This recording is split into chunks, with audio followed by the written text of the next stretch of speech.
미라클 리딩입니다. 오늘 다꿈 챌린지 18일차 되는 날입니다.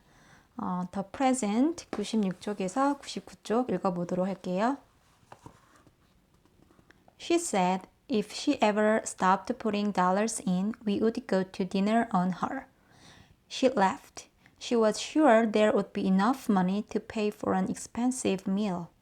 The first few weeks, she'd come in every hour or so, and she'd throw in $1 or $2 or $3 for each time she had allowed herself to dwell on what might have been or what should have been. But slowly, the number of dollars fell. And this week, incredibly, the bowl has not collected a single dollar. She told me the other day it was only when she could physically see how much time and money she was wasting by mulling over the past that she understood how much harm she was doing to herself. She couldn't concentrate at work, her friends were fed up with her complaints, and her energy had bottomed out. She was acting as though her purpose was to remain hurt and angry versus moving on and improving her life. She says the more she lets go of the past, the more she can focus now on the present. She says what she finds especially helpful is picturing what a wonderful future would look like. Now, when she drives home from work, she plans how she wants to be with her children when she gets home. A moment before she gets out of her car and steps into her house, she imagines how she wants to be with her family over the next few hours. She sees herself not getting distracted by the newspaper or the television. She sees herself more as a relaxed person enjoying her house and being a loving parent. She's amazed how much better things are going at home now. Needless to say, Liz said, my friend is now doing a much better job at work as well. Several people have noticed it, especially her boss. She came into my office this morning saying, looks like next week we are going to enjoy a great dinner on me. Bill said, that's wonderful, Liz. It is, isn't it? Liz responded.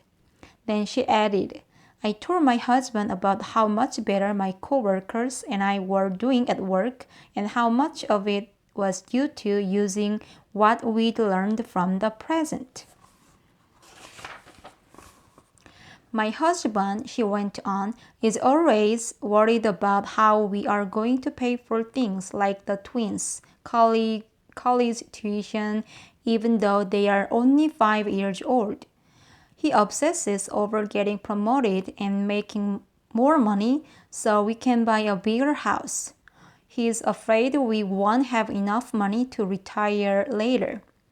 I love him for feeling responsible and caring about our family, but I see the stress it puts on him even if he doesn't realize it. I had wanted to tell him the story of the present, but was determined not to do so until he wanted to hear it. One evening, he asked me about it, so I poured him a glass of his favorite wine and told him the story.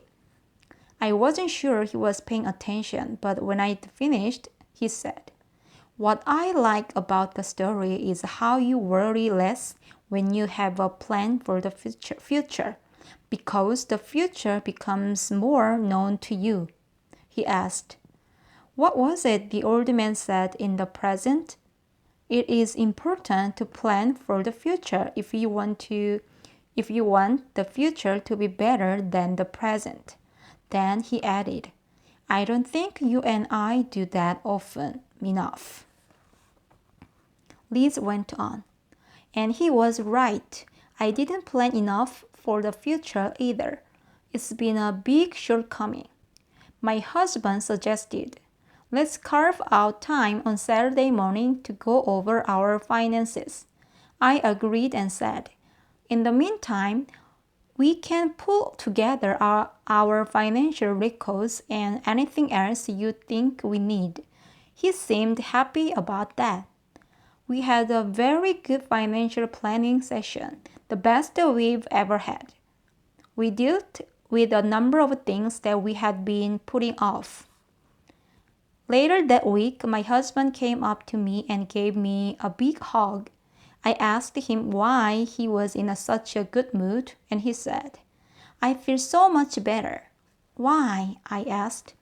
He said, "In thinking about that story, I realized that I've been so preoccupied with our future that I haven't been able to enjoy what we have right now, today.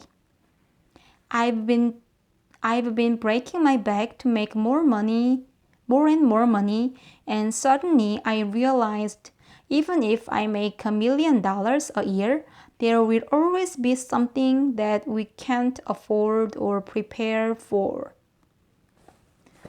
Thank you for listening. Bye.